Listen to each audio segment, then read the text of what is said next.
ये कहानी एक ऐसे बीच की जहाँ पर जो भी जाता है वो वहां से जिंदा लौटकर वापस कभी नहीं आ पाता। लेकिन इस बीच पर आखिर ऐसा क्या है और इसकी क्या मिस्ट्री है, चलिए जानते हैं आज की इस कहानी से। इस फिल्म का नाम है ओल्ड। कहानी की शुरुआत होती है और हमें गाड़ी में एक फैमिली को दिखाया जाता है जिसमें हस्बैंड का नाम गाय और उसकी वाइफ का नाम प्रिस्का है। इन दोनों का डिवोर्स होने वाला है, इसीलिए डिवोर्स से पहले ये दोनों अपने दोनों बच्चों को एक फैमिली ट्रिप पर लेकर जा रहे हैं। इनमें बच्चों का नाम मैडॉक्स और ट्रेंट होता है। खैर अब इसके बाद ये लोग रिजॉर्ट पहुंच जाते हैं जहां जाकर इन्हें वेलकम ड्रिंक दिया जाता है। कुछ देर के बाद ये लोग यहाँ पर एक फैमिली से मिलते हैं जिसमें वाइफ का नाम क्रिस्टल होता है। क्रिस्टल का हस्बैंड एक सर्जन था और ये अपनी बेटी के साथ यहाँ आए थे। खैर अब ये लोग जब बैठकर बातें कर रहे होते हैं कि तभी इनके पास यहाँ होटल का मैनेजर आता है और इन्हें सजेस्ट करता है कि यहाँ पास ही में एक बहुत ही सुंदर बीच है और तुम्हें उस बीच पर जरूर जाना चाहिए। अब यहाँ पर जो होटल का मैनेजर है उसके साथ यहाँ उसका एक छोटा नेफ्यू भी रहता है। मैडॉक्स और ट्रेंट की उससे दोस्ती हो जाती है और ये यहाँ पर एक मैसेज डिकोडिंग का गेम भी खेलते हैं। अब अगले दिन ये सभी लोग बीच के लिए निकल पड़ते हैं। इनकी गाड़ी घने जंगल से होते हुए उस बीच तक पहुंच जाती है। अब ये लोग जंगल से होकर उस बीच पर जाने लगते हैं और बीच पर पहुंचकर ये लोग बहुत खुश होते हैं क्योंकि ये बीच बहुत खूबसूरत था। यहाँ पर पहले से ही एक कपल होता है। अब इसके बाद ये सभी लोग भी अपने बैठने की यहाँ पर जगह बनाते हैं और थोड़ी ही देर में इन्हें यहाँ पर बहुत सारी चीजें मिलना शुरू हो जाती हैं, जिसे देखकर ये सभी लोग काफी हैरान हो जाते हैं। ये सोच में पड़ जाते हैं कि अगर यहाँ पहले भी लोग आ चुके थे तो वो अपनी चीजें वापस लेकर क्यों नहीं गए। खैर ये लोग इस बात को इग्नोर करते हैं क्योंकि ये यहाँ पर एंजॉय करने के लिए आए थे। अब गाय और प्रिस्का का छोटा बेटा ट्रेंट समंदर में नहाने के लिए जाता है और जब वो नहा रहा होता है तभी उसके पास एक डेड बॉडी आती है जिसे देखकर वो डर जाता है। वो जोर से चिल्लाता है। सभी लोग यहाँ पर आकर देखते हैं तो पाते हैं कि ये एक लड़की की डेड बॉडी थी। तभी यहाँ पर एक ब्लैक लड़का आता है। वो कहता है कि मेरी गर्लफ्रेंड है और मैं इसे बहुत देर से ढूंढ रहा था। हम कल रात यहाँ पर आए थे। लेकिन यहाँ पर सभी को लगता है कि इसी ने अपनी गर्लफ्रेंड को मारा है। तभी यहाँ पर सर्जन की वाइफ आती है और उससे कहती है कि तुम्हारी मोम को कुछ हो गया है। जब ये सब लोग वहाँ पर जाते हैं तो पाते हैं कि सर्जन की मोम की जान चली गई थी और हैरानी की बात ये थी कि उनकी अचानक से उम्र बढ़ गई थी जिस वजह से उनकी जान गई थी। लेकिन ये कैसे हुआ किसी को कुछ समझ नहीं आता। खैर अब जब सभी लोगों का ध्यान सर्जन की मोम की तरफ होता है तो वो ब्लैक लड़का यहाँ से भागने की कोशिश करता है। सर्जन को उस पर शक होता है। वो उसके पीछे भागने लगता है और ये दोनों भागते भागते चट्टानों के बीच वाले रास्तों में पहुंच जाते हैं और तभी इन दोनों के सर में बहुत तेज दर्द होता है। ये दोनों बेहोश हो जाते हैं और होश आने पर ये दोनों खुद को वापस बीच पर पाते हैं। किसी को कुछ समझ नहीं आता कि आखिर ये यहाँ हो क्या रहा है। प्रिस्का अपने बच्चों को लेकर परेशान होती है, इसलिए वो अपने बच्चों को ढूंढने लगती है जो कि उसे कहीं पर भी नहीं मिलते और इसीलिए वो उस कपल के पास जाती है जो कि पहले से ही यहाँ पर थे। वो दो यंग लड़कों से बात कर रहे थे। प्रिस्का उनसे पूछती है कि क्या तुमने मेरे बच्चों को देखा। प्रिस्का का ये सवाल उन दोनों को काफी अजीब लगता है। वो कहते हैं कि हम तुम्हारे ही बच्चों से तो बात कर रहे हैं। और अब प्रिस्का अपने बच्चों को देखती है जो कि कुछ ही घंटों में बहुत बड़े हो गए थे, लेकिन कैसे ये जवाब किसी के पास नहीं होता।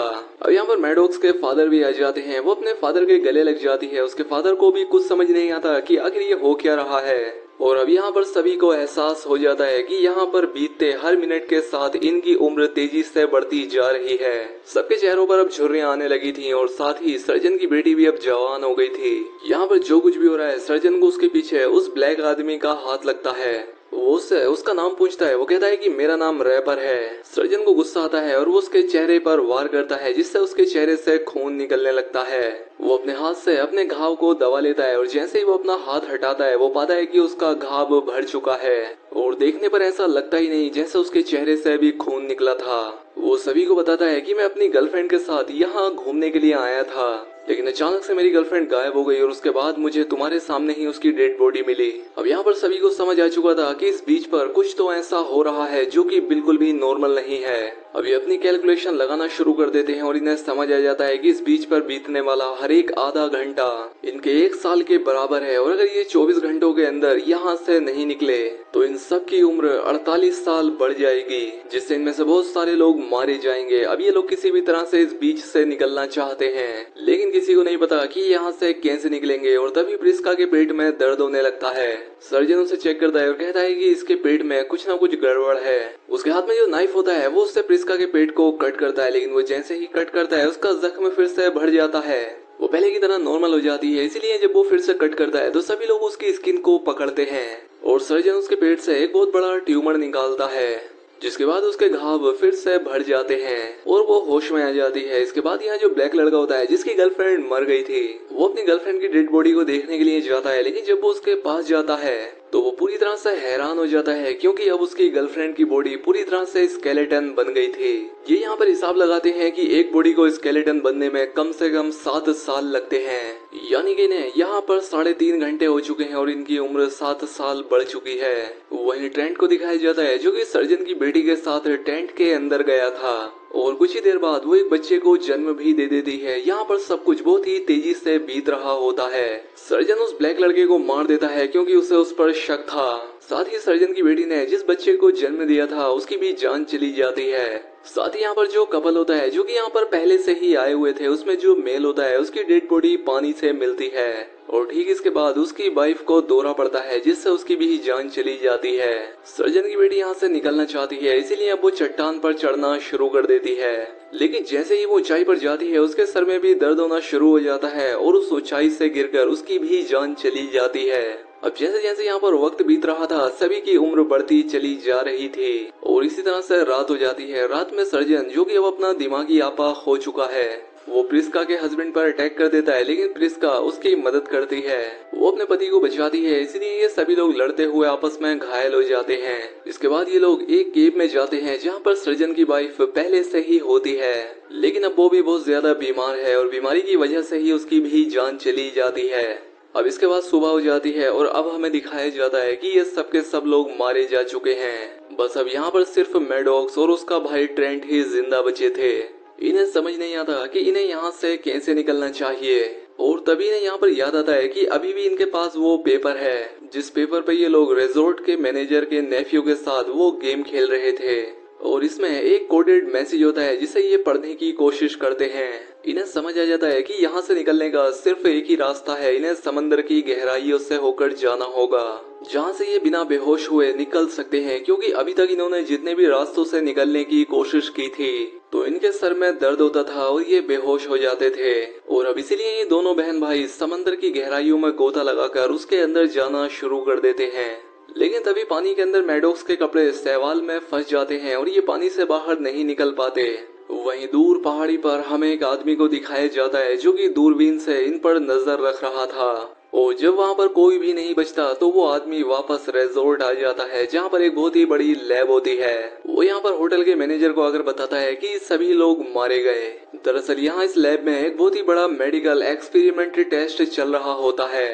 दरअसल जब सभी गेस्ट यहाँ इस रिजॉर्ट में आए थे तो उन्हें एक वेलकम ड्रिंक पिलाया गया था और उस ड्रिंक के अंदर ही वो एक्सपेरिमेंट वाली दवाई थी। लोगों की जो उम्र तेजी से बढ़ रही थी या जो उन्हें बीमारी हो रही थी या उनके घाव जो अपने आप ही भर रहे थे, उसका उस बीच उस जगह से कोई भी लेना देना नहीं था। उसका सीधा कनेक्शन उस ड्रिंक से था जो कि उन्हें उनके वेलकम के टाइम पिलाई गई थी, क्योंकि अगर ये लोग गवर्नमेंट की परमिशन लेकर ये सारे टेस्ट करते तो उन्हें इसमें कई साल लग जाते। लेकिन यहाँ पर जो रिसर्चर होते हैं वो रिजॉर्ट में आने वाले गेस्ट के साथ ये एक्सपेरिमेंट करके सालों का काम एक ही दिन में कर देते हैं और ऐसा वो 73 बार कर चुके हैं। और अब जब उन्हें पता लग चुका है कि आखिरी ग्रुप भी खत्म हो चुका है तो यहाँ पर फिर से नए आने वाले लोगों के साथ उस दवाई को एक्सपेरिमेंट के तौर पर फिर से इस्तेमाल करना चाहते हैं। और तभी यहाँ दिखाया जाता है कि यहाँ पर कुछ और गेस्ट आते हैं। वेट्रेस उनके पास वही वेलकम ड्रिंक लेकर जाती है। इससे पहले वो वेलकम ड्रिंक उन गेस्ट को देती, उससे कोई टकराता है जिससे वो ड्रिंक गिर जाती है और ये कोई और नहीं बल्कि मैडॉक्स और उसका भाई होते हैं। और अब इनकी उम्र बहुत ज्यादा हो गई थी। दरअसल जब ये पानी के अंदर गए थे और मैडॉक्स के कपड़े शैवाल में फंस गए थे तो उसके भाई ने उसके कपड़ों को वहां से छुड़ा लिया था और ये शैवालों के बीच बने रास्ते से होते हुए दूसरी तरफ से यहाँ से निकल गए थे और ऊपर से एक हेलीकॉप्टर गुजरा था जिसने इन्हें रेस्क्यू कर लिया था और इनकी जान बच गई थी। हालांकि अब इनकी उम्र इतनी ज्यादा बढ़ गई थी कि इन्हें कोई भी पहचान नहीं पा रहा था, इसलिए ये होटल के मैनेजर के नेफ्यू के पास जाते हैं जिसने इन्हें सीक्रेट मैसेज दिया था और वो उसे इस सीक्रेट मैसेज को दिखाते हैं और ये फैसला करते हैं कि वो इसे लेकर पुलिस के पास जाएंगे और उन्हें इस रिजॉर्ट की सच्चाई बताएंगे और साथ ही ये भी कि यहाँ से हर रोज कई लोग गायब होते हैं। अब यहाँ पर एक पुलिस वाला भी होता है जो कि होटल के मैनेजर को पकड़ लेता है और फिर इन पर आगे की कार्यवाही की जाती है। इसके बाद ये दोनों भाई बहन अपनी आंट के पास जाने के लिए यहाँ से निकल जाते हैं और अब यहीं पर ये फिल्म ये कहानी यहाँ पर खत्म हो जाती है।